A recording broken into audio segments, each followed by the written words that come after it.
Do you think that the findings of applied research then will help us to change the way we practice? Will the findings of applied research coming from the science of unitary human beings improve the health of people? I think that nurses have the potential for doing it. I don't think science does anything for anybody, any science. I think it's rather how do we use our knowledge. And yes, I think this worldview, this system, has within it a different way of understanding people and their world, of raising different questions, of using knowledge for the greater benefit of people. I see people doing this. I see agencies. I meet with them. I know of nurses who are working directly with hospitals, public health agencies. We're seeing more nurses moving into autonomous practice, all sorts of things. And we haven't begun to probe the creative opportunities for nursing that are out there just waiting for us. Do you think, Martha, that the science of unitary human beings is sufficiently comprehensive to deal with all of the puzzles that need to be dealt with by nursing? Is the science of unitary human beings enough for nursing? Yes. The science of unitary human beings does not derive from physics or biology or psych or any of those either. A science is a synthesis of facts and ideas from God knows where. And one comes up with an emergent, a new product, so that this doesn't come from other fields.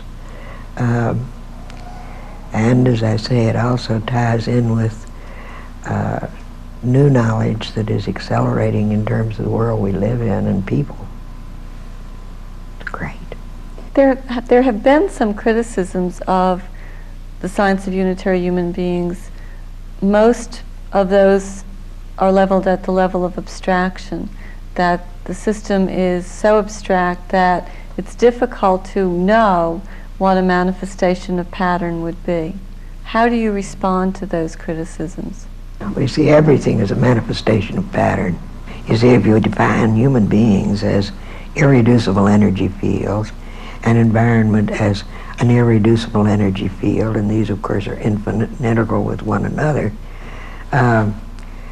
pattern is continually changing, continuously innovative, and everything that we observe is a manifestation of field pattern of this process. Is what you're saying then that nurses need many different courses, a broad array of knowledge to be able to practice nursing? I think one cannot, of course, propose to understand the science of unitary human beings without a broad general education background. I don't expect people to understand, to become a biologist or a physicist or an MD or a lawyer or all sorts of things, except as they have the broad general education base, so that it's nothing peculiar to nursing. I think that baccalaureate education is the proper place for preparing professionally educated people, whether they're nurses or engineers or doctors or lawyers or all sorts of people, but it can't be done in the old-fashioned 4 academic years, and that too is being pointed out by people. It does mean rethinking what it is we're doing, and I'll tell you, it's sort of like that last sentence in Nesbitt's book, Megatrends. My God, what a fantastic time to be alive. Just think what all these students now are going to be able to open up new doorways so that the next bunch can open up some more.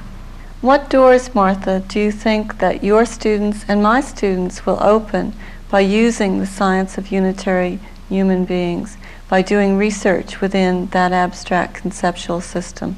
Oh, I think it's going to mean basic research in the science of nursing. I think it means we can't separate out, I think,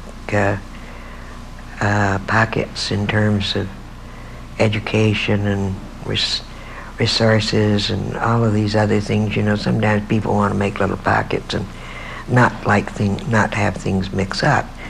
I think that For example, the doctoral students, graduate students we're talking about, whether they're yours or mine, are going to have to add to the body of knowledge that is nursing. They're going to have to encourage and do applied research. They're going to have to help students, if you like, to use them. Martha, if you were to identify one priority area, one research question, or some methodological issues that are paramount within the science of unitary human beings, what would that be? Well, if I start with the methodologic issue, I'm not so sure that that's an issue. I think we get into some real problems in that the traditional ways of looking at things are all designed to and validated for old world views.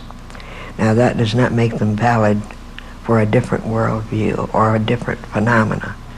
A test which might be very useful, say, to psychology cannot be pulled out and used as a valid instrument in biology or nursing science or anything else.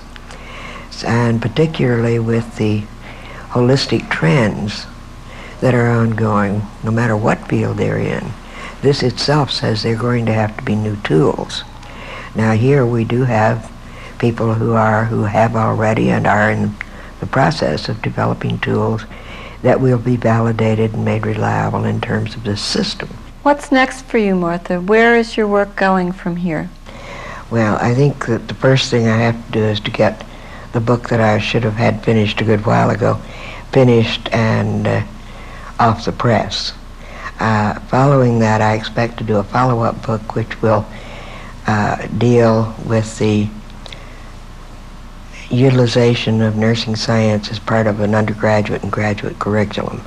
And I will also build in what I see briefly in relation to its use in associate degree programs for nursing technical registered nurse.